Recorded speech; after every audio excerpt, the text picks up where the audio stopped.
Hi കൂട്ടുകാരെ, ഇന്നത്തെ വീഡിയോയിലേക്ക് എല്ലാവർക്കും സ്വാഗതം. അപ്പം ബ്രഹ്മമുഹൂർത്ത വിളക്ക് മുടങ്ങിയിട്ട് ഇന്ന് 5 ദിവസമായി.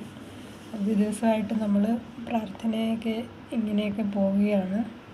അപ്പം ഈ ദിവസങ്ങളിൽ ഞാൻ ഓർക്കുകയാണ് എൻ്റെ കല്യാണത്തിന് മുമ്പുള്ള ദിവസങ്ങളിലും കല്യാണശേഷം ഭർത്താവിൻ്റെ വീട്ടിൽ വന്നുള്ള ദിവസങ്ങളിലൊക്കെ പീരീഡ്സ് ആകുമ്പോഴുള്ള സമയത്തെക്കുറിച്ച്.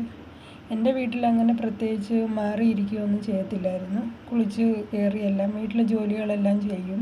വിളക്ക് കൊളുത്താറില്ല. പിന്നെ നമ്മൾ അങ്ങനെ അടുത്തൊരു അമ്പലമുണ്ട്, അത് കാരണം അങ്ങനെ അവിടെ അടുത്തുള്ള വീടുകളിലൊന്നും പോകാറില്ലായിരുന്നു.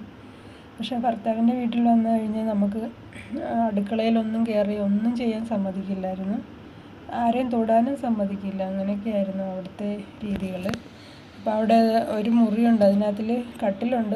കട്ടിലൊന്നും കിടക്കില്ല, തറയിൽ വിരിച്ച് നമുക്ക് ദിവസം മുഴുവൻ അവിടെ കിടന്ന് ഉറങ്ങാം. പക്ഷേ എവിടെയും കയറി ഒന്നും തൊടാനും വീട്ടുജോലികളൊന്നും ചെയ്യാനും ഒന്നും സമ്മതിക്കില്ലായിരുന്നു.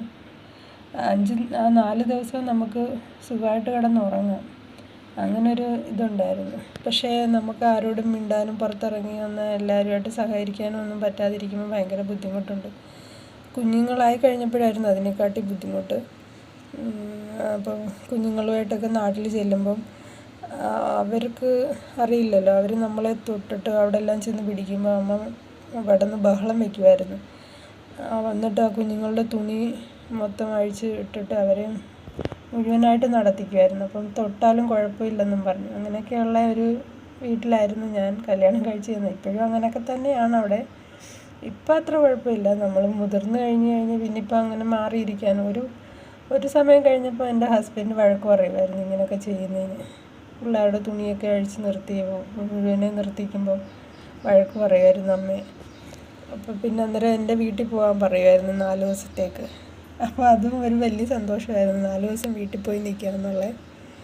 അങ്ങനെയൊക്കെയായിരുന്നു പീരീഡ്സ് സമയങ്ങളിൽ അന്നത്തേക്ക്. ഇപ്പം അങ്ങനെയൊന്നും ഇല്ല. പിള്ളേർ വളർന്നു കഴിയുമ്പോൾ നമുക്ക് അങ്ങനെയൊന്നും ചെയ്യാനും പറ്റില്ലല്ലോ. അവരെ മാറ്റി നിർത്താനും അവരോട് പറഞ്ഞു ചെന്നാൽ അവർ ഓടിക്കും നമ്മളെ. ഇന്നത്തെ തലമുറയിലെ കുട്ടികൾക്ക് അങ്ങനെയൊന്നും ഇല്ല. അവർ രാവിലെ എണീറ്റാൽ കുളിക്കുക പോലും ചെയ്യാറില്ല ചില കുട്ടികളൊക്കെ.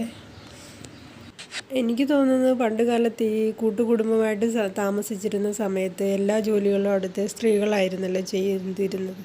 അപ്പം ഈ 4 ദിവസം അവർക്ക് ശരീരത്തിന് ഒരു റെസ്റ്റ് കൊടുക്കാൻ വേണ്ടി പഴയ തലമുറയിലുള്ളവർ ചെയ്തിരുന്ന ഒരു രീതി ആയിരിക്കാം അവർക്ക് ഈ 4 ദിവസം അവരെ മാറ്റിയിരുത്തിയിരുന്നത്. തന്നെയല്ല, ഈ ബ്ലഡും അതൊക്കെ ഒരു അണുബാധകളൊക്കെ ഉണ്ടാകുന്ന ഒരു സമയമല്ലേ. അപ്പോൾ ആ സമയത്ത് സ്ത്രീകൾ ആഹാരം പാചകം ചെയ്യുന്നതിൽ നിന്ന് ഒഴിവാക്കാൻ വേണ്ടി മുതിർന്ന അമ്മമാർ അവരെ മാറ്റി നിർത്തിയിരുന്നതായിരിക്കാം പിന്നെ ഇങ്ങനെ ഒരു രീതിയിലേക്ക് വന്നതെന്നാണ് എനിക്ക് തോന്നുന്നത്. പിന്നെ ശരീരത്തിലുണ്ടാകുന്ന ഒരു പ്രക്രിയയല്ലേ, അത് സ്വാഭാവികമായിട്ട് എല്ലാ മാസവും ശരീരത്തിൽ സംഭവിക്കുന്നതാണ്. അതും പൂജാവിധിയുമായിട്ട് വലിയ ബന്ധമൊന്നും ഇല്ലെന്നാണ് എനിക്ക് തോന്നിയിട്ടുള്ളത്. പിന്നെ നമുക്ക് ആ അശുദ്ധി സമയത്ത് അതിലൊന്നും ചെന്ന് തൊടാനും തോന്നാറില്ല. അതുകൊണ്ടായിരിക്കാം പിന്നെ വന്ന തലമുറക്കാർ അങ്ങനെ അവരെ മാറ്റി നിർത്തുകയും പൂജ ചെയ്യരുതെന്ന് പറഞ്ഞ് മാറ്റി നിർത്തിയിരുന്നതെന്നൊക്കെ തോന്നുന്നു. എൻ്റെ ഒരു വിശ്വാസമാണ്. ഞാൻ എവിടെയോ ആദ്യമേ ഇങ്ങനെ വായിച്ചിട്ടുണ്ടായിരുന്നു. എന്തായാലും ഇപ്പോഴത്തെ തലമുറയ്ക്ക് ഇതിലൊന്നും വലിയ വിശ്വാസമൊന്നുമില്ല. എന്നാൽ വിശ്വാസമുള്ള ചില കുട്ടികളും ഉണ്ട്. ചില കുടുംബത്തിലും അങ്ങനെ നിർബന്ധമായിട്ടും ചെയ്യിപ്പിക്കുന്ന അമ്മമാരുണ്ട്. അച്ഛന്മാരതിലൊന്നും ശ്രദ്ധിക്കാറില്ല. അമ്മമാരാണല്ലോ അതൊക്കെ അങ്ങനെ മാറ്റി നിർത്തുന്നത്. ഇന്നത്തെ വീഡിയോയിൽ ഞാൻ നമ്മുടെ ക്യാപ്സിക്കം കൊണ്ടൊരു കറിയാണ് ഉണ്ടാക്കിയത് കേട്ടോ. കുറച്ച് മുളക് പൊടിയും മഞ്ഞൾപ്പൊടിയും മസാല പൊടിയും കൂടെ ചേർത്തിട്ടാണ്. നല്ല ടേസ്റ്റ് ഉണ്ടായിരുന്നു. അപ്പം ഇന്നത്തെ വീഡിയോ ഇത്രയേ ഉള്ളൂ. പുതിയ വീഡിയോയുമായി നമുക്ക് നാളെ കാണാം.